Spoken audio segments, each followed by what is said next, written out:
ఢిల్లీలో ఏదో జరుగుతున్నట్టు అనుమానం కొడుతున్నది. రాష్ట్ర రాజకీయాల రంగు మారే కథ ఏదో నడుస్తున్నట్టు అనుమానం వస్తున్నది. 2 రోజుల కింద ఢిల్లీకి పోయిన సీఎం రేవంత్ రెడ్డి ఆన్నే ఉండుడైంది. తర్వాత నీటిపారుదల శాఖ మంత్రి ఉత్తమ్ కుమార్ రెడ్డిని ఢిల్లీకి రమ్మని అధిష్టానం పిలిపించుకునుడైంది. సర్కార్లు ఏమన్నా మార్పులు జరుగుతున్నాయా? ఉత్తమ్ కుమార్ రెడ్డికి ముఖ్యమంత్రి సీటు దగ్గరైతున్నదా?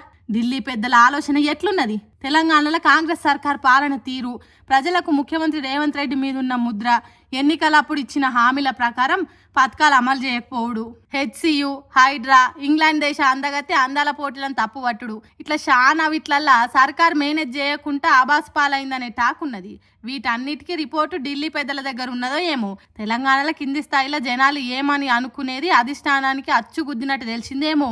అందుకే సర్కార్లో మార్పు చేసే ఆలోచన చేస్తున్నట్టున్నారు కావచ్చు అని కొంతమంది అనుకుంటుంటే, అవేం కాదు, మంత్రివర్గ విస్తరణ ముచ్చట్లు మాట్లాడేదానికి కావచ్చు అని ఇంకొందరు అంటున్నారు. మరి చూడాలి, మంత్రుల మార్పా ముఖ్యమంత్రి మార్పా అనేది కొద్ది రోజులు ఆగితే తెలిసిపోతుంది. ఏమంటారు?